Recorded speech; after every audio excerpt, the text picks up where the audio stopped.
Hi friends, welcome to ஜென்டாக் channel. இன்றைக்கி நம்ம என்ன பார்க்க போகிறோம் அப்படின்னா, சிறுதானிய ரீமிக்ஸ் பவுடர் எப்படி ரெடி பண்ணலாம் அப்படி சொல்லி பார்க்க போகிறோம். அதுக்கு நான் என்ன எடுத்திருக்கேன் அப்படின்னா, கோதுமை குருணை, வரகரிசி, தினை அரிசி, சாமை அரிசி, அதுக்கப்புறமா கம்பு, உளுந்து,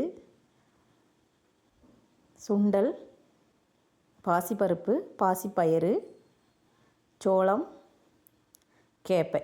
இதில் எல்லாமே நான் 1/2 கிலோ எடுத்திருக்கேன். சோளமும் உளுந்தும் மட்டும் என்ன செஞ்சுருக்கேன் அப்படின்னா 1 கிலோ எடுத்திருக்கேன். அது போக பச்சை பட்டாணி, சுண்டல் இது எல்லாமே ஒரு 1/4 கிலோ.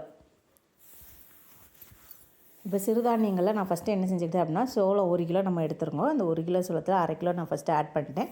திரும்பவும் நம்ம என்ன செஞ்சுக்கலாம் அப்படின்னா, கூடுதலாக ஒரு 1/2 கிலோ சோளத்தையும் நம்ம என்ன செய்ய போகிறோம் அப்படின்னா ஆட் பண்ண போகிறோம். சிறுதானியத்தில் வந்து நீங்கள் சோளம் அதிகமாக சேர்த்திங்க அப்படின்னா இன்னும் நல்லாயிருக்கும். இந்த வாட்டி நான் என்ன செய்யலை அப்படின்னா, கருப்பு கவுனி அரிசி, சிகப்பரிசி எதுவுமே சேர்க்கல. இதுக்கு முன்னாடி நான் போட்ட சிறுதானிய மிக்ஸில் எல்லாமே சிகப்பரிசி, கருப்பரிசி, மாப்பிள்ளை சம்பா அரிசிலாம் சேர்த்துருப்பேன். இந்த வாட்டி நான் வெறும் சிறுதானியங்கள் மட்டும் சேர்த்துருக்கேன். இப்போ நான் சோளம் சேர்த்த பிறகு கேப்பை 1/2 கிலோ சேர்த்துருக்கேன். கேழ்வரகு இது எல்லாத்தையுமே நம்ம என்ன செஞ்சுக்கணும் அப்படின்னா, நல்லா கழுவணும். பச்சைப்பயிறு இது ஒரு 250 கிராம். பச்சைப்பயிறு, சுண்டல், அதுக்கப்புறமா கொண்டக்கடலை இது 3மே ஒரு 250 கிராம். சிறுபருப்பு ஒரு 1/2 கிலோ. சிறுபருப்பு எல்லாமே சேர்க்குறப்ப ரொம்ப ப்ரோட்டீன் நல்லா கிடைக்கும் நமக்கு. ஹை ப்ரோட்டீன் வந்து நமக்கு வந்து சிறுபருப்பில் இருக்குது. கண்டிப்பாக என்ன செஞ்சுக்கோங்க அப்படின்னா சிறுபருப்பு சேர்த்துக்கோங்க. அடுத்து என்ன சேர்த்துருக்கேன் அப்படின்னா, கம்பு ஒரு 1/2 கிலோ. கம்பு சேர்த்தாச்சு. அடுத்து தினை அரிசி ஒரு 1/2 கிலோ.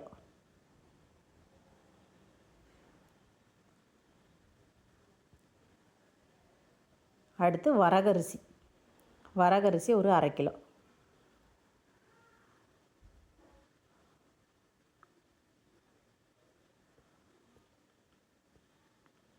அடுத்து சாமை அரிசி ஒரு 1/2 கிலோ. குதிரைவாளி இருந்துச்சுன்னா குதிரைவாளியும் நீங்கள் ஆட் பண்ணிக்கலாம். நான் குதிரைவாளி மட்டும் சேர்க்கலை. இது கோதுமை குருணை. அடுத்து பச்சை பட்டாணி, சுண்டல்.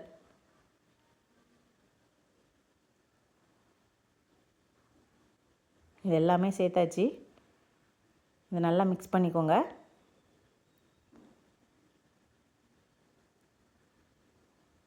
உளுந்து வந்து கடைசியில் சேர்த்துக்கலாம். நம்ம வந்து அளவு வந்து உளுந்து மட்டும் 1 கிலோ சேர்த்துருக்கேன்னா, உளுந்து நிறையா சேர்த்தா தான் இன்னும் நல்ல டேஸ்ட் வந்து நல்ல மாவு வந்து நம்ம வந்து ரெடிமேட் மிக்ஸ் பண்ணி கரைச்சி வைக்கிறப்ப நல்லா பொங்கி வரும். அதனால் நான் 1 கிலோ உளுந்து சேர்த்துருக்கேன். உங்களுக்கு கருப்பு தொளி உளுந்து கிடச்சா தாராளமாக சேர்த்துக்கோங்க. நான் வந்து வெள்ளை உளுந்து சேர்த்துருக்கேன். இப்போ இது எல்லாத்தையுமே என்ன செய்யணும் அப்படின்னா நல்லா கழுவணும். நல்லா கழுவிட்டு ஒரு 1 மணி நேரம் நம்ம என்ன செய்யணும் அப்படின்னா இதை ஊற வைக்கணும். இதை நல்லா ஊற வச்சிங்கன்னா உளுந்து எல்லாமே நல்லா உப்பி வரும். அதுக்கப்புறமா நம்ம என்ன செஞ்சுக்கலாம் அப்படின்னா காய போட்டுக்கலாம். தண்ணியை வடிச்சிட்டு நம்ம காய போட்டுக்கூட. இப்போ வந்து நல்லா ஃபஸ்ட்டு 1க்கு 2 வாட்டி நல்லா கழுவிக்கோங்க. சிறுதானியங்கள் எல்லாம் என்ன செய்யும் அப்படின்னா நிறைய அழுக்கு இருக்கும். இது எல்லாமே போயிடும். 1க்கு 2 வாட்டி நல்லா இந்த மாதிரி நல்லா கழுவிட்டு அதுக்கப்புறமா நம்ம என்ன செஞ்சுக்கலாம் அப்படின்னா 3வது தண்ணியில் நல்லா ஊற வச்சுக்கோங்க. இப்போ தண்ணி எல்லாத்தையுமே நல்லா கழுவி எடுத்தாச்சு. இனிமேல் ஊற்றுற தண்ணி வச்சு நம்ம என்ன செஞ்சுக்கலாம் அப்படின்னா ஊற வச்சு அதுக்கப்புறமா நம்ம என்ன செய்ய போகிறோம் அப்படின்னா காயப்பட போகிறோம். இது நான் கழுவுறதுக்கான தண்ணி 2 வாட்டி நான் என்ன செஞ்சாச்சு அப்படின்னா கழுவியாச்சு. இனிமேல் இந்த தண்ணியை உள்ளே தூர ஊற்றிட்டு வேறு தண்ணி வச்சு என்ன செய்ய போகிறோம் அப்படின்னா ஊற வைக்கணும்.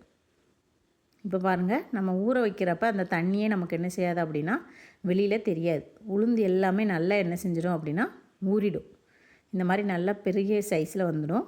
இதுக்கப்புறமா நம்ம என்ன செய்யணும் அப்படின்னா கொஞ்சம் கொஞ்சமாக எடுத்து காய போடும்போதே தண்ணி எல்லாமே கீழே இருக்கும். இது வந்து ஒரு 3/4 பகுதி நம்ம போட்டோம். இப்போ அந்த பாத்திரம் ஃபுல்லாகவே நிறைஞ்சி உப்பி வந்திருக்கு. அந்த எல்லா அரிசியுமே நல்லா சூப்பராக ஊறிடுச்சு. முக்கியமாக உளுந்து வந்து நல்லா ஊறிடும். கொண்டக்கடலை, பட்டாணி எல்லாமே நல்லா தண்ணியில் ஊற வச்சப்பறம் நமக்கு நிறைய கிடைக்கும். அதனால் என்ன செஞ்சுக்கலாம் அப்படின்னா தண்ணி எல்லாத்தையுமே நம்ம என்ன செஞ்சுக்கணும் அப்படின்னா வடிகட்டிட்டு இந்த மாதிரி நீங்கள் என்ன செஞ்சுக்கோங்க அப்படின்னா மொட்டை மாடியில் நல்லா வெயில் அடிக்கிறப்ப காய வச்சுக்கோங்க. இது கண்டிப்பாக ஒரு 2 நாள் நீங்கள் காய வைக்கணும். உளுந்து வந்து காயறதுக்கு 2 நாள் ஆகும். மற்ற சிறுதானியங்கள் எல்லாமே சீக்கிரம் காஞ்சிரும். ஃபஸ்ட்டு டே நீங்கள் எடுக்கப்போ கையில் பிசு பிசுன்னு விட்டோம். அடுத்த நாள் என்ன செஞ்சிடும் அப்படின்னா நல்லா காஞ்சிடும். முடிஞ்சால் நீங்கள் 3 நாள் கூட வச்சுக்கலாம். நான் 2 நாள் காய வச்சேன் நல்லா. அந்த கொண்டக்கடலை, உளுந்து, பச்சை பட்டாணி இது எல்லாமே நமக்கு காயறதுக்கு டைம் ஆகும். மற்றபடி மீதி இருக்கிற சிறுதானியங்கள்லாம் ஒரே நாளில் காஞ்சிடும். ஆனால் எந்த ஈரப்பதமும் இருக்கக்கூடாது. ஈரப்பதம் இல்லாமல் நீங்கள் காய போட்டு வச்சாதான் நமக்கு வந்து ஸ்டோர் பண்ணி வைக்கிறதுக்கு அந்த மாவு வந்து கெட்டு போகாமல் இருக்கும். இப்போ பாருங்கள், இந்த மாதிரி நல்லா என்ன செஞ்சிச்சு அப்படின்னா காஞ்சிட்டு இதை நம்ம 2 நாள் கழித்து மில்லில் கொடுத்து அரைச்சி எடுத்தோம் அப்படின்னா மாவாக ரெடி ஆகிடும். இப்போ மில்லில் கொடுத்து அரைச்சி எடுத்தாச்சு.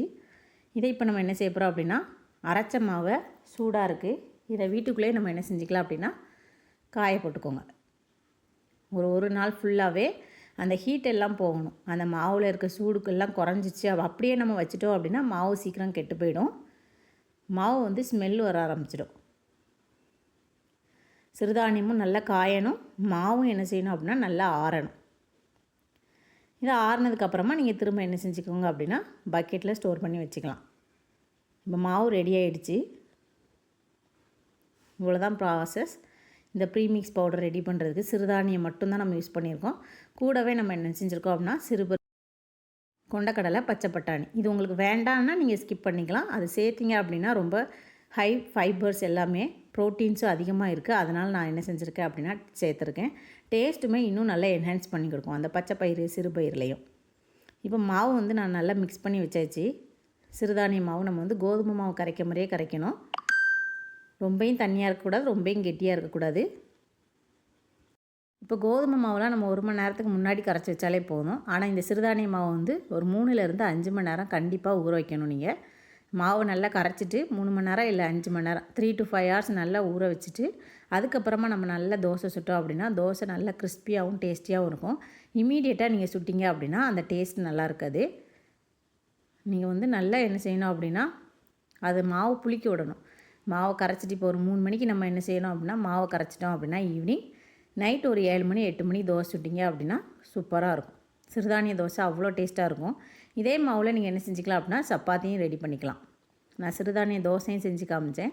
அதே மாதிரி அடுத்து என்ன செஞ்சுக்கலாம் அப்படின்னா இதே மாவை யூஸ் பண்ணி நீங்கள் சப்பாத்தி யூஸ் பண்ணிக்கலாம். சப்பாத்தியுமே ரொம்ப சூப்பராக இருக்கும். சப்பாத்திக்கும் அதே மாதிரி தான் ஒரு 2 hours முன்னாடியே நீங்கள் என்ன செஞ்சிடணும் அப்படின்னா மாவை பிணைஞ்சு எடுத்து வச்சுக்கோங்க. ரொம்ப தண்ணியாக இல்லாமல் ரொம்ப கெட்டியாகவும் இல்லாமல் என்ன செஞ்சுக்கோங்க அப்படின்னா மாவை மிக்ஸ் பண்ணி எடுத்துக்கிட்டோம் அப்படின்னா ஈஸியாக இருக்கும்.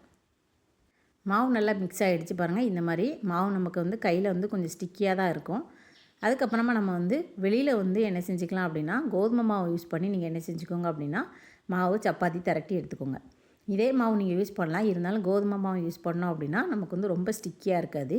இப்போ மாவு ஒரு 2 மணி நேரம் ஊறினதுக்கப்புறம் நல்லா சாஃப்டாகிடுச்சு. இந்த மாதிரி நல்லா சாஃப்டானதுக்கப்புறம் தான் நீங்கள் என்ன செய்யணும் அப்படின்னா உருட்டணும். நான் வந்து வெளியே அவுட் சைடு வந்து கோதுமை மாவு தான் சேர்த்துருக்கேன். அப்போ தான் அது என்ன செய்யாது அப்படின்னா மாவு ஒன்று ஒட்டாது. அதே சிறுதானிய மாவு சேர்க்குறத விட கோட்டிங் மட்டும் என்ன செஞ்சுக்கலாம் அப்படின்னா கோதுமை மாவு சேர்த்துக்கோங்க. மாவு நல்லா சாஃப்டாகிடுச்சு. இப்போ பாருங்கள், நீங்கள் அதை எடுத்து நம்ம அமுக்கணுன்னாலே சப்பாத்தி மாவு மாதிரியே இருக்கும். அந்தளவுக்கு நல்ல சாஃப்ட்னஸ் இருக்கும், ஹார்ட்னஸ் இருக்காது. இப்போ நீங்கள் என்ன செஞ்சுக்கோங்க அப்படின்னா சப்பாத்தி தேய்க்கிற மாதிரி தேய்ச்சி எடுத்து சப்பாத்தி சுட்டோம் அப்படின்னா ரொம்ப சூப்பராக வரும். நான் இது வந்து ஒரு 2 மணி நேரம் ஊற வச்சுருக்கேன். இனிமேல் நம்ம சப்பாத்தி மாவு திரட்டி எடுத்துக்கலாம். இதுக்கும் நீங்கள் என்ன செஞ்சுக்கோங்க அப்படின்னா கோதுமை மாவே யூஸ் பண்ணிக்கோங்க. வெளியில் மட்டும் வெளியில் நம்ம கோதுமை மாவை யூஸ் பண்ணதுனால ரொம்ப ட்ரை ஆகாது. நமக்கு வந்து ஈஸியாக நமக்கு சூப்பராக வந்து மாவு வந்து சப்பாத்தி மாதிரியே நல்லா கிடச்சிடும். ஹார்டாக இருக்குமான்னு கேட்டிங்கன்னா கண்டிப்பாக இருக்காது, நல்லா சாஃப்டாக இருக்கும். இன்னும் நல்லா சாஃப்டாக வேணும்னா மாவு பிசைகிறப்ப பால் சேர்த்து நீங்கள் பிசைஞ்சிங்க அப்படின்னா இன்னுமே என்ன செய்யும் அப்படின்னா இந்த சிறுதானிய சப்பாத்தி வந்து ரொம்ப சூப்பராக இருக்கும். இப்போ 2 பக்கம் நல்லா வெந்ததுக்கப்புறமா எண்ணெய் சேர்த்துக்கோங்க. எண்ணெய் சேர்த்துட்டு அதுக்கப்புறமா என்ன செஞ்சுக்கோங்க அப்படின்னா நல்லா வேக வச்சுக்கோங்க. இப்போ சப்பாத்தி வந்து சூப்பராக ரெடி ஆகிடுச்சு. சிறுதானிய சப்பாத்தியாகவும் நீங்கள் யூஸ் பண்ணிக்கலாம், சிறுதானிய தோசைக்கும் யூஸ் பண்ணிக்கலாம். கொழுக்கட்டை செய்கிறது எல்லாமே நீங்கள் என்ன செஞ்சுக்கலாம் அப்படின்னா இந்த சிறுதானிய மாவை நீங்கள் வச்சு யூஸ் பண்ணிக்கலாம். இப்போ இதில் நான் 2 சப்பாத்தி செஞ்சுருக்கேன். 2மே சூப்பராக வந்துருந்துச்சு. இந்த வீடியோ பிடிச்சிருந்தால் லைக் பண்ணுங்கள், ஷேர் பண்ணுங்கள், மறக்காமல் சப்ஸ்கிரைப் பண்ணுங்கள், முடிஞ்சால் ஹைப் கொடுங்க. நீங்களும் இந்த மாதிரி சிறுதானிய ப்ரீமிக்ஸ் பவுடர் ரெடி பண்ணி வச்சுக்கோங்க. வச்சுட்டு நம்ம வந்து மாவு தோசைக்கு ஊற்றும் போது மட்டும் ஒரு 5 மணி நேரம் ஊற வச்சுட்டு நீங்கள் சுடுங்க. அப்போ தான் நல்லா டேஸ்ட் இருக்கும். சப்பாத்தியுமே ஒரு 2 மணி நேரம் கழித்து சுட்டிங்க அப்படின்னா இன்னும் நல்ல டேஸ்ட் இருக்கும். தேங்க்யூ.